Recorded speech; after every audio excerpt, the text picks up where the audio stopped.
Hello friends, welcome to Kavish cute kitchen. இன்றைக்கி நம்ம வீடியோவில் என்ன பார்க்க போகிறோம் அப்படின்னா, தண்ணி குடிக்கிறதுனால என்னென்ன நன்மைகள், தண்ணி குடிக்காததுனால என்னென்ன பிரச்சனைகள் வரும் அப்படின்றது தான் பார்க்க போகிறோம். ஸோ முக்கியமாக நம்ம தண்ணி குடிக்கல அப்படின்னா டீஹைட்ரேஷன் ப்ராப்ளம் வரும். அப்படின்னா என்ன அப்படின்னா, வறண்ட சர்மம், கண் வறட்சி, இது மாதிரி ப்ராப்ளத்தை நம்ம ஃபேஸ் பண்ண வேண்டியிருக்கும். உடம்புல பொதுவாக 60-70% நீர் அமைக்கப்பட்டது. அப்படி இருக்கும்போது நீர் அதில் கொஞ்சமும் குறைஞ்சிச்சுன்னா எப்படி இருக்குன்னு சொல்லிட்டு கொஞ்சமாவது யோசிச்சு பாருங்கள். கண்ணெரிச்சல், இது மாதிரி ப்ராப்ளத்தை நம்ம ஃபேஸ் பண்ண வேண்டியது இருக்கும். பாருங்கள், இதுதான் நம்மளோட பாடியோட கிராஃபு. நம்ம டிவியில் மற்ற பப்ளிசிட்டியில் பார்த்துருப்போம் இல்லையா? தண்ணி இவ்வளோ குடிக்கணும், அவ்வளோ குடிக்கணும், 2 லிட்டர் குடிக்கணும், 3 லிட்டர் குடிக்கணும் அப்படின்னு சொல்லியிருப்பாங்க இல்லையா? அப்படியெல்லாம் நம்ம ஃபாலோ பண்ணணுன்ற அவசியம் இல்லை.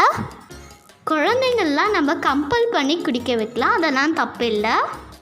பெரியவங்களாம் இதோட அவசியத்தை தெரிஞ்சுக்கிட்டு நம்மளே குடிக்கணும். தண்ணி அதிகமாக எடுத்துக்கிட்டாலே நம்ம டாக்டர்கிட்ட போகணும் அப்படின்ற அவசியம் குறையும். ஸோ தண்ணி குடிக்காட்டி மார்படைப்பு, பக்கவாட்டல், குறுகிய இரத்த நாணங்கள், இரத்தம் உறைத்தல், இது எல்லாத்தையுமே பாதிக்குங்க. அடுத்து நம்ம தண்ணி குடிக்காட்டி பிளட்டில் உள்ள வாட்டர் 8% தாங்க இருக்கும். அதுவும் குறைஞ்சி கொலஸ்ட்ராலை வேறு அதிகப்படுத்தி விட்ருங்க. நிறைய பேர் வெயிட் லாஸ் பண்ணணும் அப்படின்னு சொல்லிட்டு இருப்பாங்க. அதுக்காக டாக்டர்கிட்ட நிறைய பணம்லாம் செலவழிச்சிருப்பாங்க.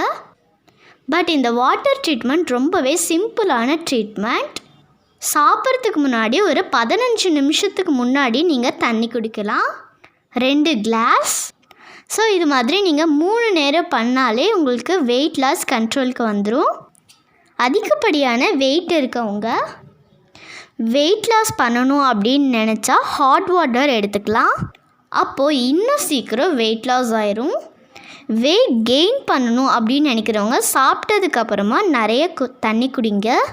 அப்போ உங்களோட செரிமானம் கொஞ்சம் லேட் ஆகும். அப்போ உங்களோட வெயிட் கொஞ்சம் கெயின் ஆகும். இப்போ நீங்கள் எக்ஸசைஸ் பண்ணுறீங்க அப்படின்னா எக்ஸசைஸ் பண்ணுறதுக்கு முன்னாடியே, எக்ஸசைஸ் பண்ணி முடித்ததுக்கப்புறமாவும் நீங்கள் தண்ணி எடுத்துக்கோங்க.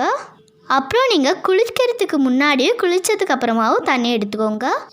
அப்போ உங்களோட உடம்புல உள்ள வெப்பநிலை சரியாக இருக்கும். உடம்பு ரொம்ப ஜூடு ஏறாமல் இருக்கும். ஓகே, தண்ணி குடிக்கிறது நான் எந்த மாதிரி தண்ணி எடுத்துக்கிறது நல்லது அப்படின்னா, பானை தண்ணி எடுத்துக்கலாம். அதாவது மண்பானை அந்த காலத்துலலாம் பயன்படுத்தினாங்க இல்லையா? இப்போ தாங்க ஃப்ரிட்ஜெல்லாம் வந்துடுச்சு. ஆனால் ஃப்ரிட்ஜில் வச்சு குடிக்கிற தண்ணி அவ்வளோவா நல்லது கிடையாது. ஆல்ரெடி நம்ம வீடியோவில் செம்பு பாத்திரத்தோட நன்மைகள் தீமைகள் போட்டிருக்கோம். டிஸ்கிரிப்ஷனில் லிங்க் தரோம், செக் பண்ணி பார்த்துக்கோங்க. உங்கள்கிட்ட செம்பு பாத்திரம் இருந்துச்சு அப்படின்னா அதில் தண்ணி ஊற்றி குடிக்கலாம்.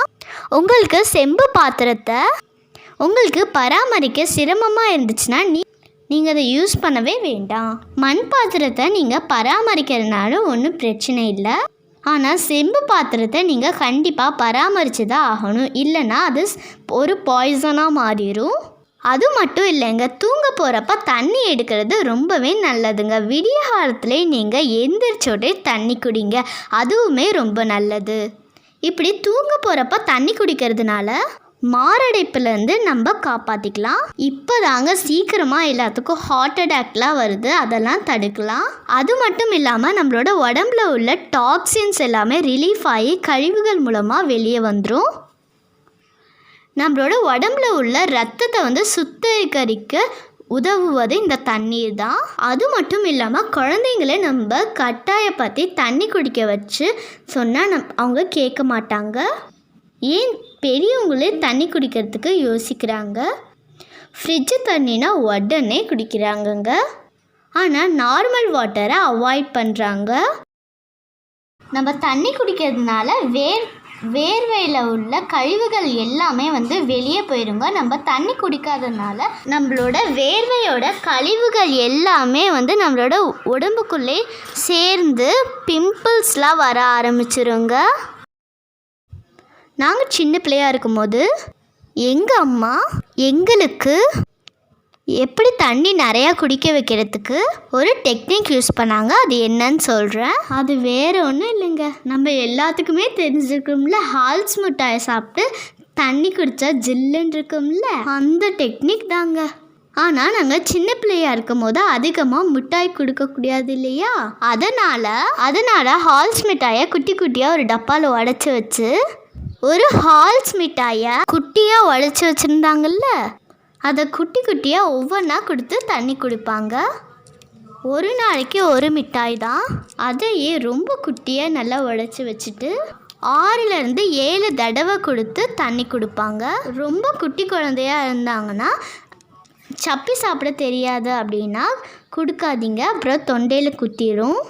சப்பி சாப்பிட தெரிஞ்ச குழந்தைக்கு மட்டும் இதை கொடுத்து ஃபாலோ பண்ணுங்கள் இந்த டெக்னிக்கை.